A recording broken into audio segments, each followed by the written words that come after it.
Well, hello, everybody. I'm lucky enough to be here with Mr. Frank Kern. My name's Chris Johnstone. Thanks so much for taking the time, Frank. I really appreciate it. Happy to be here, man. Right on. So we're going to be talking about advertising, and a lot of our audience is business to consumer. So you can think like mortgage professionals, insurance guys, lawyers looking for local customers. And we'll just have a conversation about how to help those guys get more business, if that's cool with you. Sounds great. Let's do it. Awesome. So I know that you're doing a ton of stuff on social media right now and online advertising. And I mean, you have guys like Tony Robbins that come to you for advice on this kind of stuff. So I'm really, really interested to hear your answers to a couple of the questions I got lined up for you. Cool. So the first thing is just your number one way to grow a business, because so much has changed. What's kind of like your number one way to grow a business?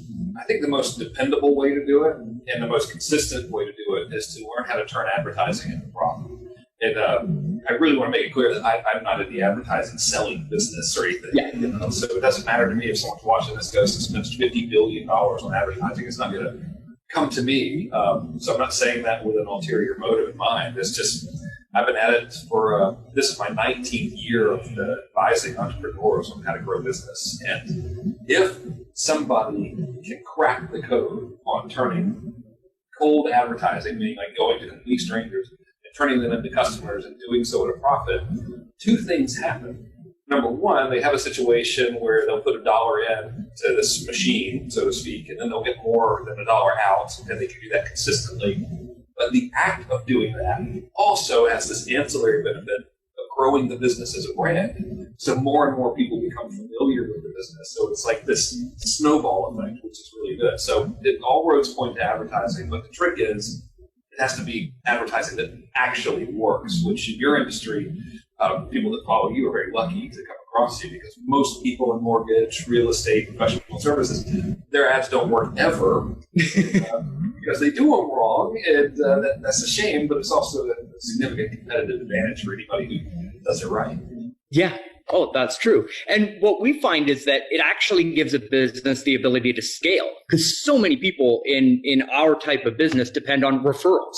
And then you're dependent on just past customers referring you business. You can't scale. You can't do fast growth that way. It's control it. So there's no, if you have an ad campaign that's working, and if all of the forces come together and you want to scale, it can literally be just a function of saying, okay, let's put more money into the ad campaign. And you're putting $10,000 a month in, you're getting $20,000 back. In some cases, hopefully more often than not, you can put $20,000 in and get $40,000 back, and now you scale.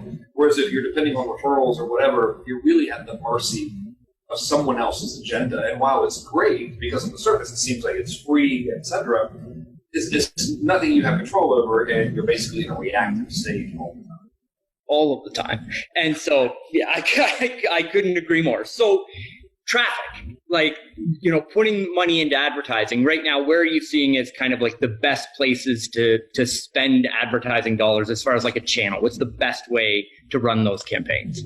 Well, it's where people are, right? So, in the old days, it would be, all right, let's go on television, let's get on the radio, let's get in the newspaper, and all that stuff is still effective. But from my experience, especially right now in today's environment, is to get in front of them on these guys. Yeah. Everybody's glued to this, Yep. I keep having to hit the off button on mine because emails are popping up as we're on this thing. So the question becomes, how do we get in front of them on this? And most people use their phone for actual phone calls and texts. But if you were to take a cross-section of the entire world that uses smartphones, the majority of their time is spent on social media channels, whether it's Facebook, YouTube, Instagram, or LinkedIn. And what's happened is this little guy has turned into the modern day television and radio. Yeah. So this is where, of course we still watch TV and all that kind of stuff, but we consume a ton of video on this. We listen to a lot of podcast information on this. We read a lot of print material on this. And I don't care what the market is, your customers are on social, and they're on social on their mobile devices. Man, who knows how long this is going to last, but right now, from a cost perspective, it's so unbelievably inexpensive to get in front of them, it's like I almost get nervous thinking something bad's going to happen because it's so good right now. It's like, okay, are we supposed to be able to actually? It's like, this is cool because we're like really having great luck with this, and it is. It's just not enough people have caught on with this. Social media works like it does in advertising capacity, so it's still underpriced, which is great. Oh, absolutely. It's like AdWords was 10 years ago. Yeah.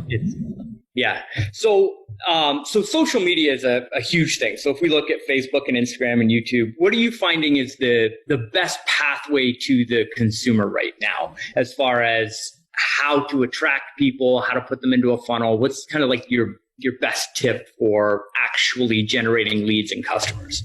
It starts with asking the business owner a question, and a series of questions. The first question is, who do you want as your customer?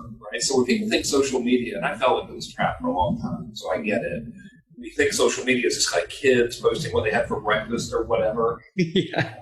It is in a lot of cases. That's what it's being used for. But the fact of the matter is, the majority of Western civilization and the developed civilization, from our age, I'm 21, from our age all the way up to like grandparents' age, everybody is on this media. So if we understand that you can actually get in front of anybody you want, the question first needs to be, who do I want to attract as a customer? So let's say it's someone who's looking to buy their first home, just as a random example. So once you identify that person, then you need to ask the question of, okay, what do they want? And this is where it gets really, really important in terms of how to attract them.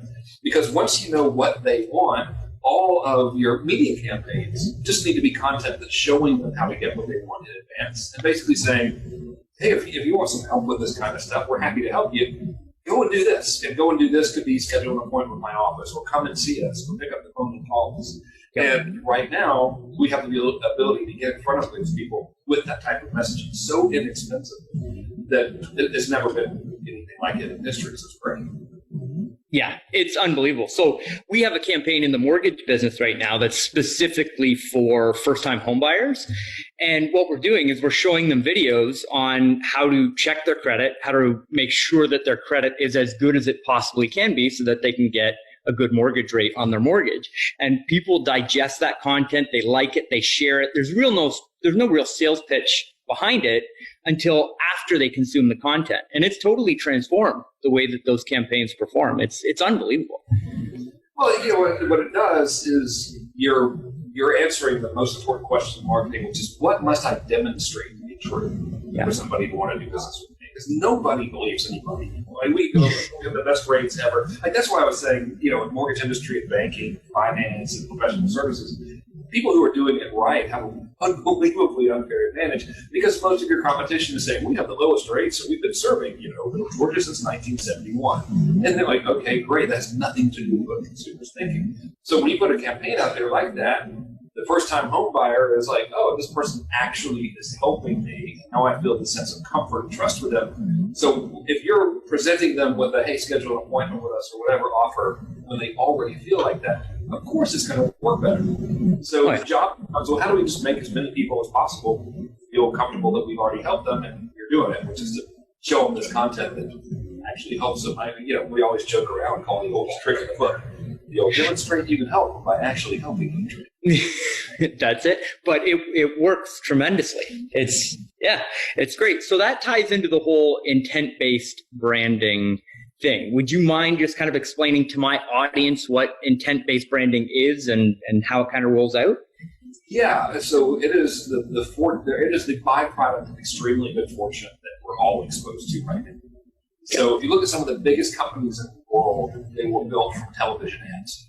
And TV ads created big global brands. Like I was just reading about Albert Lasker, who was an ad man, and he put Florida in place as the capital of orange juice. So, like his ad campaigns caused orange juice to become like a thing that everybody drank. Before that, it wasn't really much to it. But he invented the term sun-kissed for orange juice. Drink an orange, and you should have orange juice for breakfast, and how many glasses should you have, and all of that. Then a lot of that was television media. Yeah. Right. So it used to be if you wanted to build like a giant brand like that and constantly get this message out there, you would have to put billions and billions and billions of TV. What's happened now is because of social media, we take that same idea of putting this content, these ideas from the consumer to build a brand, build a presence, but we do it with the intention of immediately getting a customer. So that's why I call it intent-based, and we do it without spending a ton of money. So the process works like this. We say, who do we want? What do they want? How do they get it? And then we do content about, hey, here's how you get that thing you want. And during that content, we say, hey, if you want some help doing that, here's what I want you to do. Call in, go to this website, schedule an appointment, whatever it is. So we're creating that stuff, getting it out into everybody in front of them, and then telling them what to do. And the magic is, where we've never been able to do this before, is that now if somebody watches that stuff, they're going to see more of our stuff. And we can even target them with more ads. And it makes sense to target them because they already watched it and we know they've watched it. And so it's like, give all of this stuff away that makes people like you. And then the people who have demonstrated that they like you because they watched your stuff, you give them more stuff. Every time you're saying, hey, call us or whatever. So it's like a long way to answer the question, but I always want to be careful because that word branding has forever been associated with let's spend millions of dollars, and that's not what this is about at all. Yeah. We're just using the same media, which is video, to now accelerate that process a lot faster. Yeah, and we've found that, so in the agency and the mortgage and insurance and legal business, we have a lot of customers that aren't comfortable in front of the camera. They don't want to get in front of the camera. So we found that we were actually able to replicate on a smaller scale with just helpful content like blueprints, blog posts, stuff like that. But very similar process. They engage in the content. We retarget them based on the fact that they've gotten that help from us, and then bring them into the funnel that way. So it's interesting for people that are concerned about that. I've got limited testing data. Like I wouldn't even consider a test real unless it's not a million data points. So in our company, we've spent just in my own business about $500,000 since July doing this stuff, just sell our own stuff, and then we manage things for clients as well. We don't take any new clients. We still have our core group. So we spend a lot of money on this stuff and have tested really fancy stuff versus homespun, like it looks like you shot it on your phone as you shot it on your phone. And the homemade stuff works way better because people are blind to fancy. They're blind to stuff that looks like an ad. But if they're like, man, I wonder if I can get approved for a house and my credit's good. And you have someone that just looks like they know what they're talking about, say, hey, you're ever worried about getting a home loan? It's important to have pretty good credit. And here's how to know if your credit's good or not. Here's what they're like. If your credit's better, you can save a lot of money on a mortgage. A lot of mortgage brokers wouldn't want you to have your credit. They charge you that extra interest. Here's how to check it and what to do about it. Check this out. And now you're just talking to them. Way more effective than like the logo and the animations and the music and all that stuff. So, yeah, your guys who are afraid to be on camera, they're probably the ones who will be best on camera because they're professional, and that's what you want. Yeah, and super simple just to help people, which is great. And we've seen in our own business also a dramatic increase, not only in the results that we're getting from the advertising campaign, but once you actually talk to that person, because they've seen you, they've heard your voice, they've somewhat been indoctrinated, the leads are higher quality. It's easier to talk to the lead. You don't have to chase people, because they just feel like they're entering into a relationship. It's not that whole sales pursuit type of thing where you got to go, club them and drag them back to the cave. It's very social. Yeah, it's very magnetic. Yeah. Because all of the heavy lifting is done by the social media campaigns. Yeah. What is hard to understand unless you do it every day is that when someone watches a video, let's say that you go out and produce a video about mortgage stuff, and somebody watches that and they see it on Facebook, even if it's not an ad, Facebook is going to know, hey, that guy engaged with Chris's stuff, and it's going to start showing that guy more of your stuff more often. And I can't remember what they call it, the rule of 7 or something. Anytime you have a they, who is this they? But the all-known they say that like someone has to see your message 7 times or whatever. And if they see you 7 times or something and you're helping them every single time, when they're calling you, they're pretty much already pre-sold. It's like, I don't want to make it sound easier than it is or anything, but it's 1,000 times easier than, all right, how are you different? Why are you calling me? so-and-so referred you, but it's a completely different scenario because they already feel like they know you, which is great. Yeah, that's it. And it is the new way, I believe, in advertising. It's where our customers are. It's helping them up front, which is completely different than what most people in our industry do. And it makes all of the other processes and actually closing the loan, like they're still skeptical when they give you the application. It makes everything after that point smoother because it's been built on relationship and not necessarily on sales. It makes a dramatic difference. Yeah, it really does. So I think that I would be remiss if I didn't say that this is an intent-based branding style video. We're helping people, we're educating, and I've got a link where people can get some help with actually getting this stuff up. If you're cool with me sharing that, I set up a little chrisjohnstonecall.com. We'll fire it up on the screen there, and you can actually, so our agency does this stuff for people that are going business to consumer. So we'll run the Facebook ads and actually drive the traffic. And so we've got that link where people can actually book a strategy call. We'll get on the phone with them, help them plan out the campaign so that at the end they actually have a process that they can follow. They get that for free on the call. If they want to do it on their own, they know exactly what to do. And then if they want us to do it for them, they can ask about it and we'll walk them through the process and see if we're a good fit to work together. So we're kind of practicing what we preach. Yeah. So good. Yeah. Anyone who is in that professional services category, mortgage, legal, real estate, banking, etc., they should use your agency because you is specialized in those fields. And when choosing an agency, it's very, very important to understand that there's a gazillion of them out there. You can become a social media agency by buying a course for $300 called How to Become a Social Media Agency. You just say, okay, I'm a social media agency now in my mom's basement. And yeah. All the people that are just starting out, I'm sure there are plenty of very talented people out there. What is the difference between working with your agency and working with another is that that's all you do is specialize in this type of niche, financial services, banking, and legal. So it's not like, oh, let's just build this campaign from scratch and hope that it works. Yeah. You've been at it forever. You've got a ton of clients. You built this process that's very replicable and very dependable, and that's what you want in advertising. That is where, philosophically, I try to always make that point to people, which is like, hey, we're not trying to make art in these ads. We're trying to get something where you can consistently put $1 in and know that you're going to get more than that $1 back in a predictable period of time. And that's what you built. So I would strongly recommend anybody watching to take you up on that offer because the offer costs nothing. Your office will tell everybody what to do, and if they want you to do it for them, you can talk about it. Yeah.